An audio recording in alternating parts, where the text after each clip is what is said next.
Bueno, entonces si nos dan una matriz A, que es de orden 3×3, que nos dan todos los elementos, y la matriz B, que si ustedes observan, se construyó en función de las columnas de A, porque me aclaran que A1, A2 y A3 son las columnas de A. Entonces, fíjense que como tiene 3 columnas, B también va a tener 3 filas, así que también es de orden 3×3. Y me piden hallar M para que C sea regular, que ahora vamos a ver qué es, pero fíjense que C está construida en función de A y B. Se podría, como tengo A, podría construir quién es la matriz B, podría hallar la inversa de A, elevarla al cuadrado y hacer después B transpuesta y multiplicar. Pero no es la idea, sino la idea es aplicar propiedades. Entonces, necesitamos primero el determinante de A para hacer todo esto. O sea, que es el determinante de esta matriz. Recuerden que podemos desarrollar por cualquier fila o columna. Acá nos conviene desarrollar por fila 2. ¿Por qué por fila 2? Porque es la que tiene más ceros, hago menos cuentas, ¿sí? Entonces, lo único que tengo que fijar es dónde está el 1, qué posición es. Y esta posición, ¿están de acuerdo? Que es la 2, 2, fila 2, columna 2. Como sumamos 2 más 2 y es 4, es par, mantiene el signo, si no lo cambia, ¿sí? Entonces queda 1 por el determinante de eliminar fila, columna. Entonces, si eliminamos fila 2, columna 2, nos queda menos 1, M, 1 menos 1. Y por último, si hacemos el determinante, nos queda 1 menos M. O sea que el determinante de A es 1 menos M.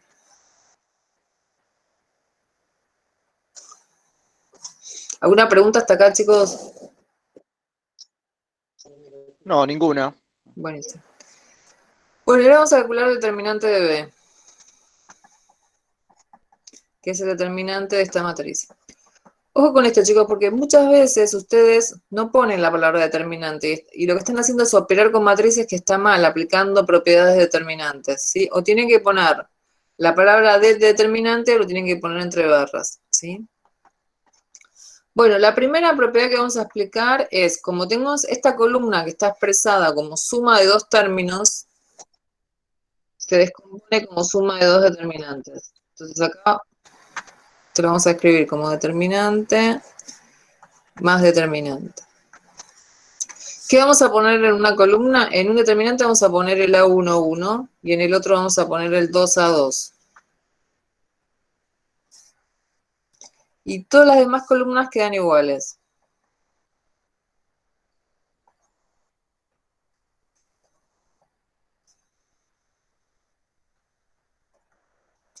Algunos de estos dos determinantes vale 0. Me tengo que fijar si tienen columnas proporcionales. Sí, Entonces, la segunda. muy bien. Este determinante vale 0, ¿por qué? Porque tiene esta columna y esta que serían vectores paralelos. Fíjense, la primera por 3 medios me da la segunda, ¿sí? Por tener columnas proporcionales. Entonces nos queda solamente el primer determinante. De ese primer determinante puedo sacar el escalar afuera, ¿sí? Hay un solo escalar, que es este 3, que recuerden que acá como está solo multiplicando a una sola columna, sale un solo 3.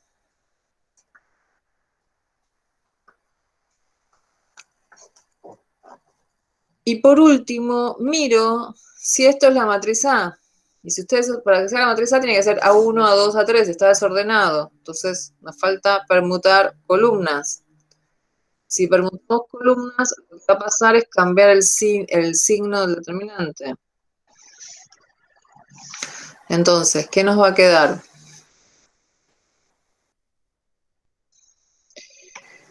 Menos 3, determinante de A1, A2, A3. Y ahora sí, esto es menos 3, determinante de A. O sea que el determinante de B es menos 3. Y el determinante de A nos dio 1 menos M, que está acá arriba. O sea que el determinante puede ser distributiva, pero no es necesario. Lo dejo pendiente por las dudas y después puedo simplificar algo o no. Vemos qué pasa, ¿sí? Entonces acá arriba tenemos el determinante de A, que es 1 menos M, y el determinante de B, que es menos 3 por 1 menos M. Bueno, o sea que calculamos el determinante de A y de B. ¿Qué nos pedía en el enunciado? El enunciado nos pedía hallar M para que C sea regular.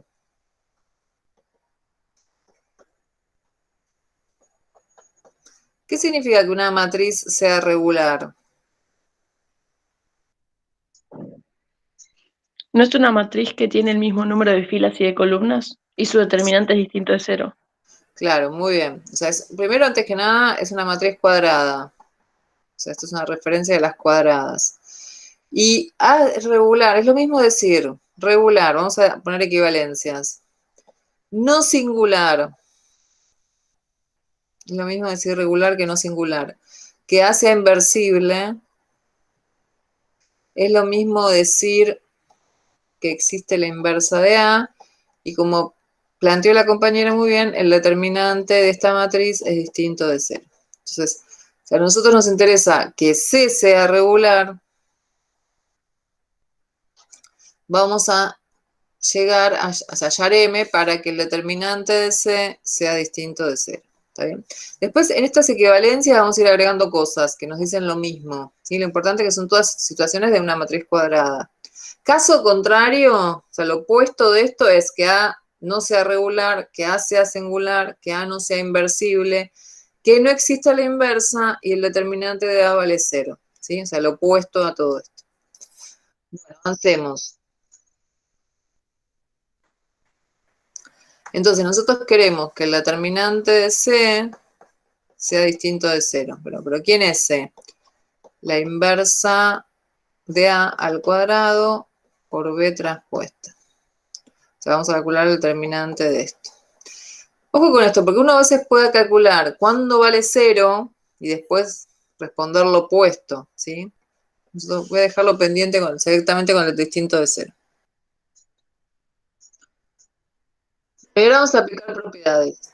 Recuerden esto, que las propiedades se hacen exactamente en el orden al revés que si hubiéramos trabajado con la matriz A y la matriz B concreto, porque fíjense, si nosotros tenemos la matriz A y la matriz B, lo primero que hacemos es calcular la inversa de A, después hacer la inversa al cuadrado, después hacemos B transpuesta, después, por último multiplicamos, hacemos el producto de las matrices y al final calculamos el determinante. Bueno, acá hacemos al revés. Lo último que hicimos fue el producto.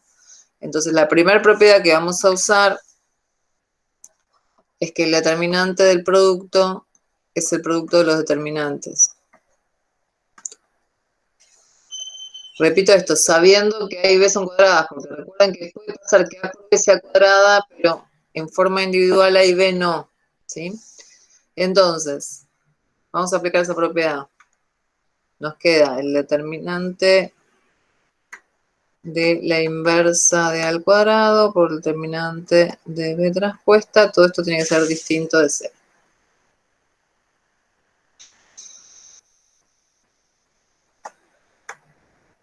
O sea que de acá a acá aplicamos la propiedad 1. Vamos a la propiedad 2. ¿Cuál es la otra que vamos a aplicar? La potencia. El determinante de A a la P, donde P es un natural, es igual al determinante de A todo a la P.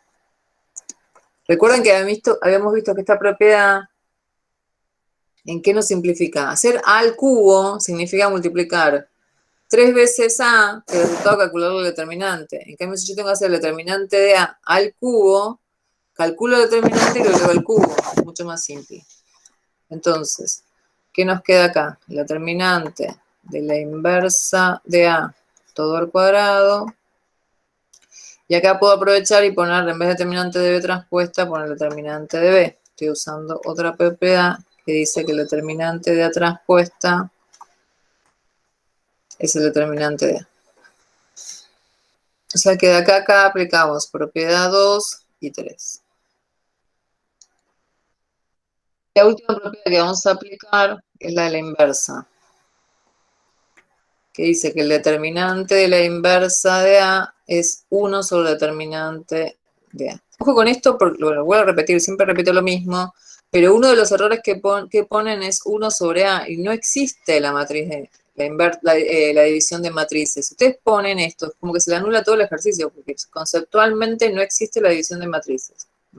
O ponen esto, determinante de 1 sobre A. Bueno, está expresado la división, eso está mal. Bueno, o sea que acá vamos a aplicar la 4. Y esto sería, ojo que la potencia está fuera del determinante, entonces sería 1 sobre el determinante de A, todo al cuadrado, por el determinante de B.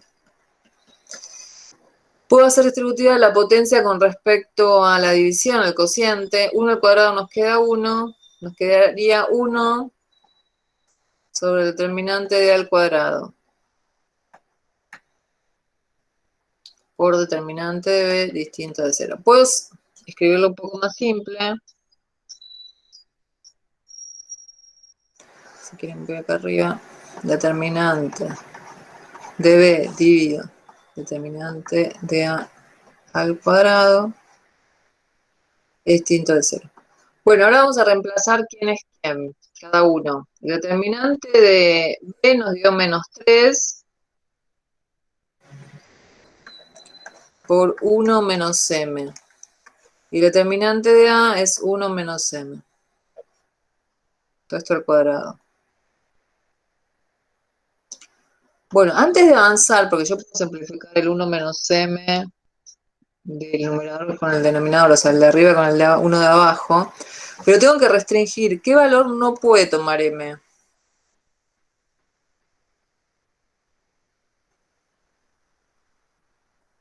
Uno menos uno, ¿no? No, menos 1 no hay problema, porque si pones menos 1 te queda, perdón, 1, menos 1 no hay problema, pues 1 menos menos 1 te da 2, así que no hay problema, el 1 no.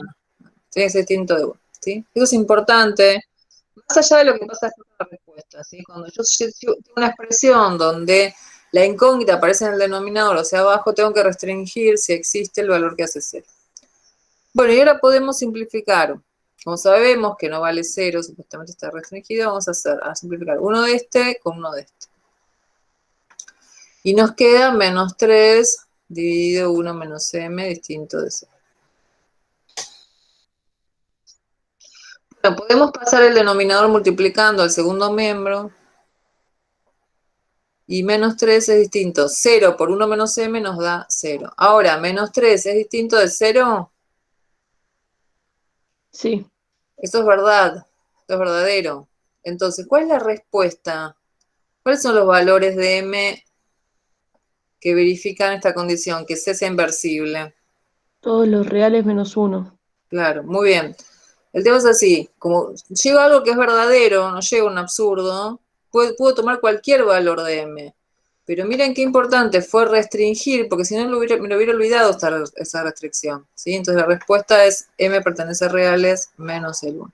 ¿Están de acuerdo hasta ahí? Sí. Sí, sí, se entendió. ¿Alguna pregunta, chicos? La gente que llegó más tarde, ¿tiene alguna pregunta de ejercicio de vectores, rectiplano, o sistemas? O matrices y determinantes. Bueno, entonces voy a seguir yo con uno de sus espacios. Profe, yo tengo dudas con espacios y subespacios vectoriales. Buenísimo, decime. Igual ahora voy a hacer un ejercicio y hay cosas que me preguntar, ¿sí? Sí, creo que entendí, pero como que hay cosas que no me cierran. Tipo, cuando sé que tengo que hacer tal cosa. Bueno, ahora vemos. Yo lo puedo Decímelo, resolver. ¿cómo? No, te iba a decir que yo lo puedo resolver usando las tres propiedades nomás. Claro, es que es la idea, solamente con las 3 propiedades. No tiene que meterse con las 10, ¿eh? O sea, si te referís a eso, a las 3 o a las 10, con las 3 alcanza. Claro, sí, con las tres nomás. Tipo la del producto interno y externo y la del nulo. Solamente Claro, con eso. ley de composición interna, externa y el nulo. Ojo, porque el producto interno es otra cosa. Profe, lo No, que no es yo que no dice. entiendo es, Sí, perdón, perdón. eh, tengo la definición de lo que es un espacio vectorial, pero, o sea, es básicamente lo que vimos hasta ahora, pero ahora está definido o qué, porque no le veo la diferencia. Bueno, voy a definirlo ya que estamos.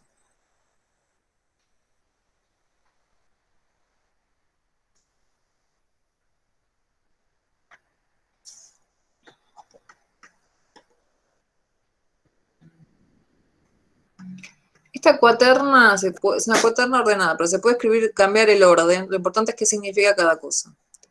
Este conjunto B es, puede pasar que sean R2, R también, o sea, escalares, pares ordenados, ternas, N uplas, o sea que puedo tener, no sé, cuaternas, 5 uplas, ¿sí? Vectores con 10 componentes. Después el conjunto de matrices de orden N por N, de M filas y N columnas. El conjunto de polinomios, que por ahora, o sea, no lo habíamos visto, o sea, no trabajamos en este curso, sí lo vieron en el ingreso. El de complejos, por ejemplo, que lo vamos a ver al final. Por ejemplo, de las integrales definidas, que no lo vamos a ver en este curso, no nos interesa. Y esta operación suma es la operación suma entre estos elementos. ¿A qué me refiero? Si estamos trabajando con ternas, sabemos sumar ternas, ¿sí?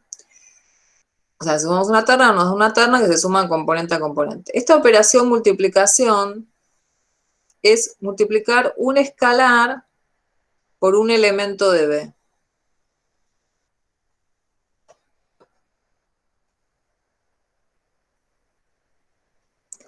Entonces, es lo mismo de multiplicar el 2, por ejemplo, por una terna. Sabemos que nos da una terna, ¿sí? O sea, este es el escalar por el elemento de B, ¿sí? Entonces, ¿qué pasa?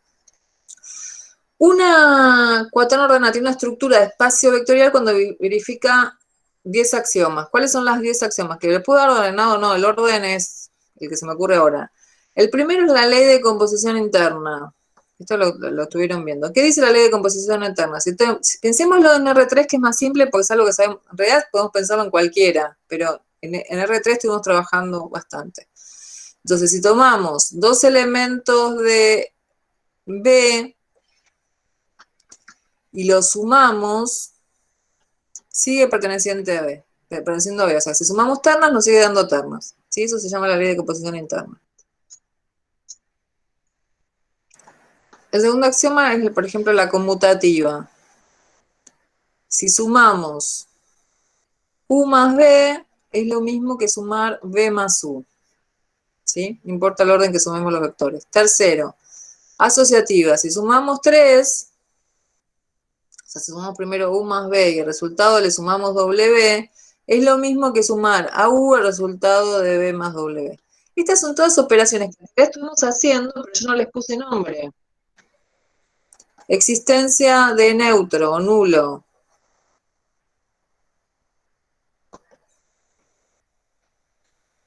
Entonces existe el nulo en B, que depende de donde estamos, es distinto, perteneciente a B, tal que verifica que el nulo más U sigue dando U. Si es el neutro en la suma. La existencia del opuesto, o sea, a veces lo llama simétrico. Opuesto. ¿Qué dice? Que existe menos U pertenecientes a B, que verifica que U más el opuesto nos da el nulo. Fíjense que todos estos primeros fueron con respecto a la suma. Ahora agregamos con respecto a la multiplicación de escalar por un elemento. Lo que se llama la ley de composición externa. ¿Qué dice? Que si U pertenece a B y alfa es un escalar, si multiplicamos alfa por U, pertenece a B. Es el ejemplo que decíamos de multiplicar un 3 por una terna o cualquier escalar por una terna. Sigue perteneciendo, siendo una terna. Distributiva con respecto a la suma de escalares. Tenemos alfa y beta que son escalares. Hacemos alfa U más beta U. En realidad lo que uno hace generalmente es al revés. Cuando tenemos estos dos términos, saca fuera el U, ¿sí?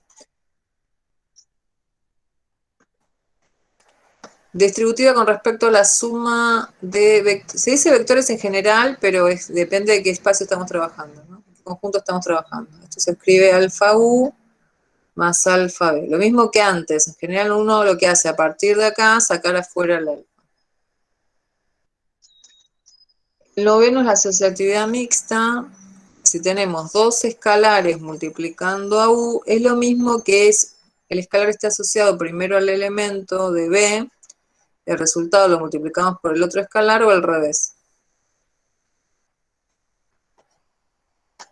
Vuelvo a repetir, acá pasa lo mismo. Generalmente en estas situaciones uno saca los dos escalares afuera. Y el último, que si multiplicamos 1 por 1, sigue dando U. Estas propiedades, o sea, si ustedes, cuando hicimos ejercicios de, por ejemplo, hacer 2 el vector 3, el vector U menos 4 el vector 3, B, yo no les mostré cuáles eran las propiedades que cumplía. Lo mismo cuando operábamos con matrices, ¿sí? Bueno, estas son las que cumplen. Las primeras 5 son de la suma, y las últimas 5 son las de un escalar por un elemento. Nosotros no nos tenemos que preocupar, ¿por qué? Porque toda la operatoria que nosotros vemos en espacios vectoriales, salvo algo nuevo, por ejemplo, suma de subespacios, pero toda la operatoria de sumar vectores, multiplicar por un escalar, todo eso ya lo vimos, ¿sí? Y no vamos a meternos en operaciones distintas. Por ejemplo, la gente que estudia ingeniería en sistemas, en matemática discreta, a lo mejor tienen que generar una operación nueva, distinta, que necesitan, que puede tener estructura de espacio vectorial o no. Entonces inventan ciertas operaciones con ciertas características. Pero nosotros acá en esta materia no nos vamos a meter. Entonces no tenemos problema. O sea, con lo que vimos o lo que vamos a ver, que no es, o sea, la suma y la multiplicación por un escalar, no se va a modificar. ¿En eso quedó claro? Sí. Buenísimo. Entonces, nosotros en ningún momento nos vamos a demostrar las 10 condiciones, ver si cumplen las 10. Sí lo que vamos a destacar de estas 10 son 3, que nos van a servir para demostrar que un subconjunto es un subespacio. La ley interna, la existencia del nulo y la ley externa. Con estas 3 condiciones son suficientes para demostrar que un conjunto es un subespacio. Y ahora vamos a definir un subespacio. Un subespacio, sí. Perdón, tengo una duda. En la de la existencia del nulo, Sí. Nosotros le tenemos que dar a todas nuestras incógnitas valor 0. Ahora después Para... lo vemos, ¿sí? Ah, ok. Sí, sí. Entonces, nosotros tenemos un conjunto grande que es el que llamamos B, ¿sí? Puede ser R2, R3, R cuarta, Rm por n, polinomios complejos, ¿sí? Dentro de este conjunto hay un subconjunto que lo llamamos S, ¿sí? S es un subespacio vectorial. La definición de subespacio vectorial es que primero es un espacio vectorial.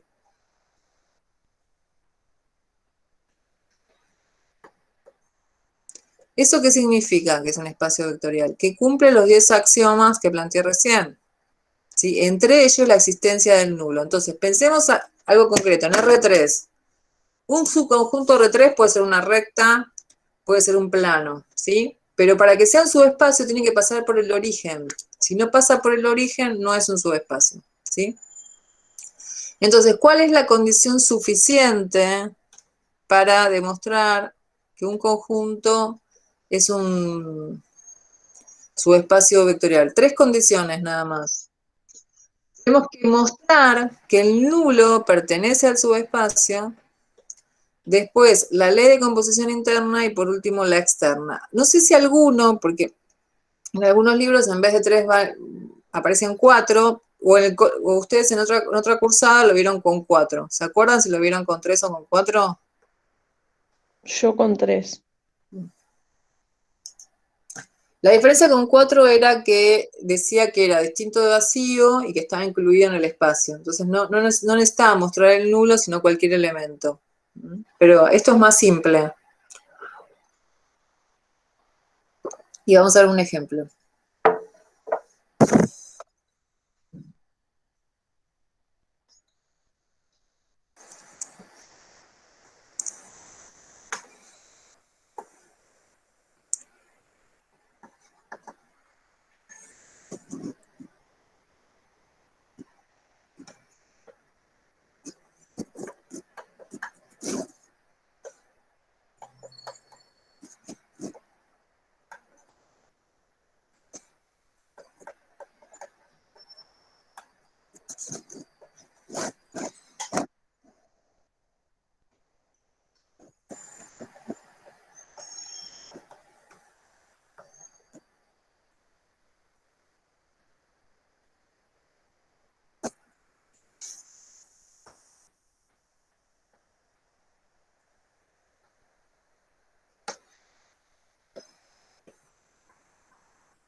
Dice algo más, pero todavía no, esa parte que encontrar una base de dimensión todavía no lo vimos.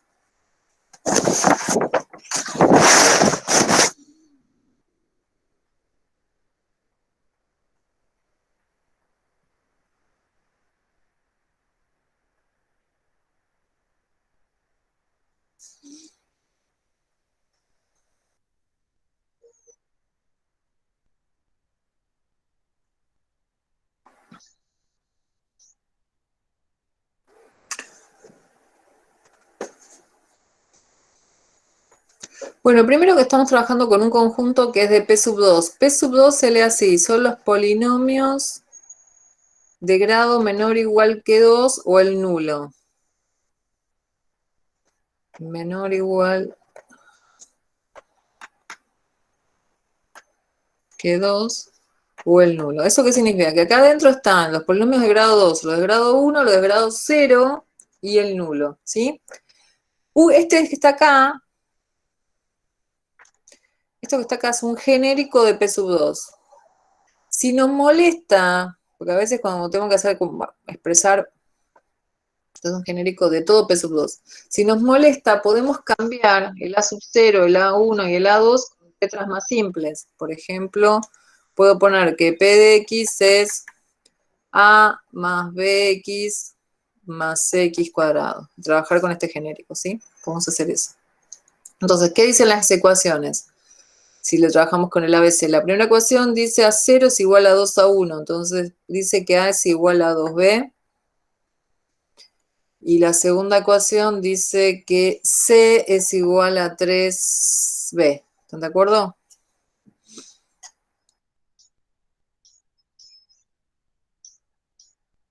Nada más que sea más simple para operar, no trabajar con subíndice. ¿Están de acuerdo con ese reemplazo? Sí, sí. Sí, sí, Bueno, profe.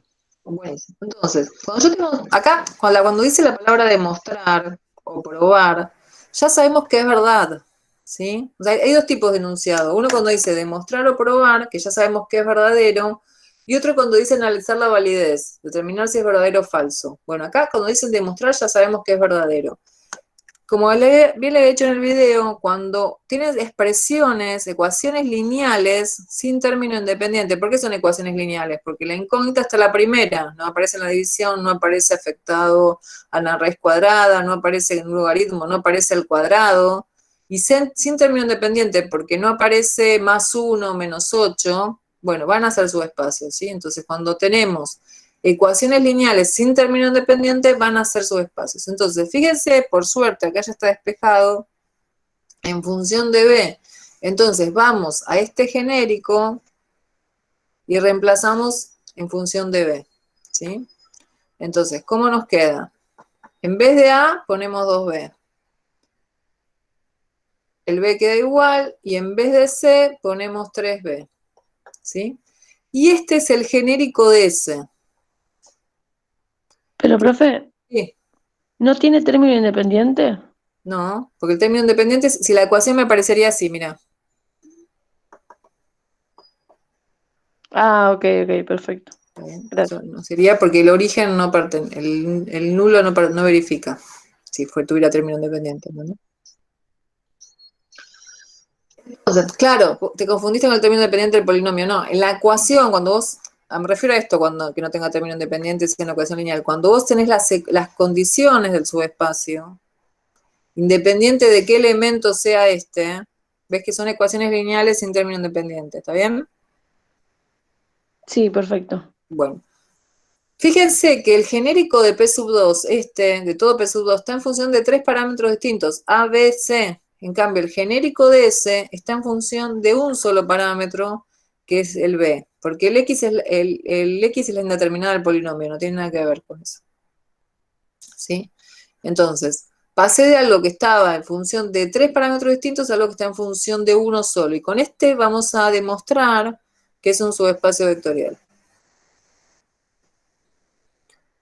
Con ese genérico. Este es el genérico de S.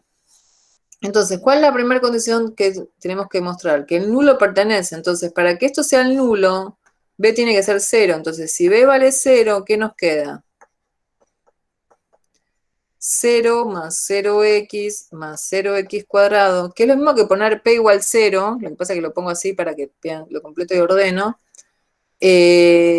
pertenece a S. O sea, estoy mostrando que el nulo pertenece. Profe, Sí, si vos tuvieses, por ejemplo, B y C, a B lo igualas a cero y a C lo igualas a cero en ese caso, ¿no? exactamente, los dos, Ok, exactamente. perfecto. Ley de composición interna. ¿Qué dice la ley de composición interna? Si tomamos dos elementos de ese, recuerden que los polinomios generalmente se los nombran así, con letras minúsculas, con la indeterminada, que es X, puede ser T o otra letra, y si P pertenece a S y Q pertenece a S, entonces P más Q tiene que pertenecer a X, a S, ¿sí? Entonces, ¿esto qué significa? Que vamos a tomar dos elementos de S y tenemos que concluir que la suma pertenece, ¿sí? Entonces,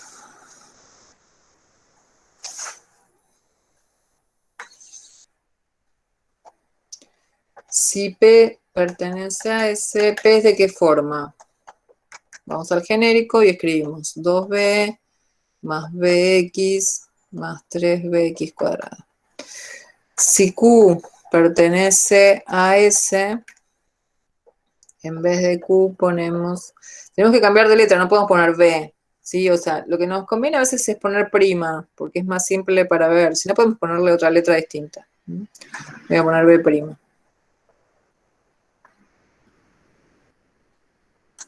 Y ahora lo que vamos a hacer es sumar polinomios, que sabemos sumar polinomios, ¿sí? Porque la operatoria con polinomios no la vimos en este curso todavía, pero sí la vimos en el colegio y en el ingreso. Bueno, ¿cómo se suman? Se suman los coeficientes de término de igual grado. Entonces, acá estos dos son independientes, sumamos 2b más 2b'. Después vamos a sumar los coeficientes lineales, ¿sí? Entonces, ¿qué nos va a quedar? Más b por x. Y por último, los coeficientes cuadráticos.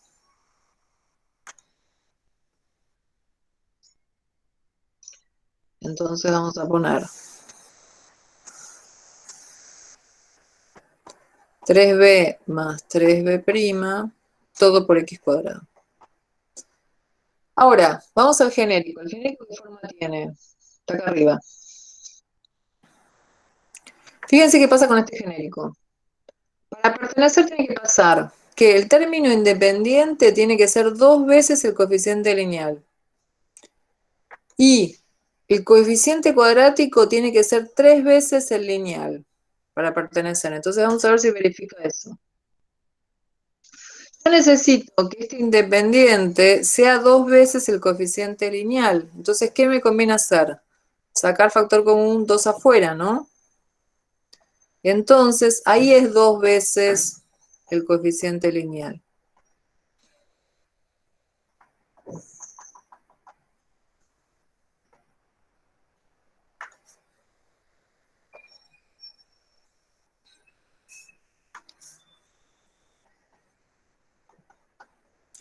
Y en el último vamos a sacar el 3 afuera, ¿sí? Porque tiene que ser 3 veces el coeficiente lineal, ¿sí? Entonces, fíjense cómo quedó la suma. Vamos a repetir eso. Quedó el independiente 2 veces el coeficiente lineal. Y el cuadrático quedó 3 veces el lineal. Entonces, podemos afirmar que P más Q pertenece a S, ¿sí? Porque respeta la forma genérica.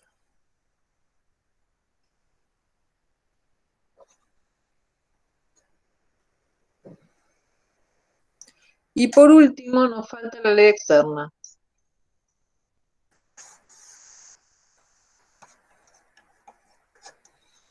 Entonces, ¿qué dice la ley externa?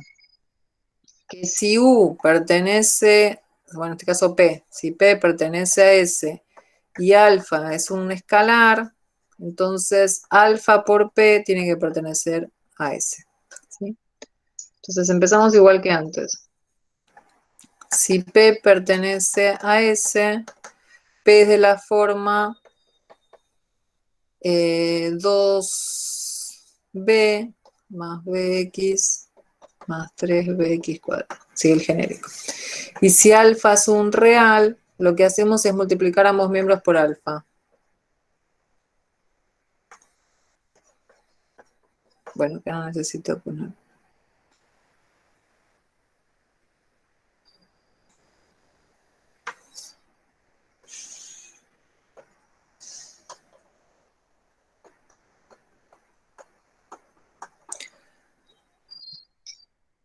Bueno, entonces vamos a multiplicar el alfa por cada componente en el segundo miembro, ¿no? Entonces, el orden que voy a elegir es este. Cuando nosotros multiplicamos por esto, lo que nos conviene siempre es este parámetro asociarlo con la indeterminada, o sea, escribir así. 2 alfa b más b alfa x, o alfa, es lo mismo en realidad. Perdón. Ya tengo que elegir un orden de dónde voy a ubicar el alfa, ¿sí? Entonces yo lo voy a ubicar adelante. Alfa bx, fíjense que acá es alfa b, más 3 alfa bx cuadrado, ¿sí? Entonces, para pertenecer, ¿qué tiene que pasar? Que el término independiente sea 2 veces el coeficiente lineal. Y el coeficiente cuadrático tiene que ser 3 veces el coeficiente lineal, ¿sí? Entonces está perfecto. Entonces, con eso puedo afirmar que alfa p pertenece a S. Por lo tanto, ese simbolito, 3 puntitos de por lo tanto. Si el nulo pertenece, cumple la ley interna y la ley externa, puedo afirmar que S es un subespacio vectorial ¿de dónde? de P sub 2. ¿Sí? ¿Quedó claro? Que no me acuerdo si en el video hice alguno de polinomios, pero bueno, aproveché para agregar que sé que les cuesta.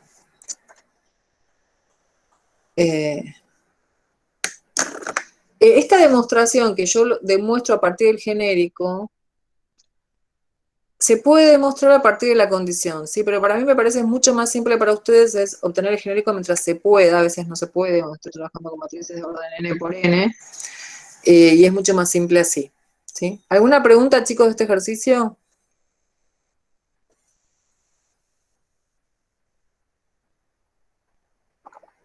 No, profe. Buenísimo. ¿Vieron cuando en la guía aparecen X1, X2, X3, X4? Puedo cambiarlos por ABCD, ¿sí? O X y Z, T, ¿sí? Porque es más simple, si como tengo que operar, es mucho más simple después escribir así con otro tipo de letras, ¿sí? Perfectamente se puede cambiar. Y es más, cuando estoy trabajando en X1, X2, X3, que estoy en R3, me conviene X y Z, porque tengo más claro trabajar con X y Z. Para los alumnos que llegaron más tarde, ejercicios de vectores, rectiplano, sistemas, matrices o determinantes. ¿Alguna duda?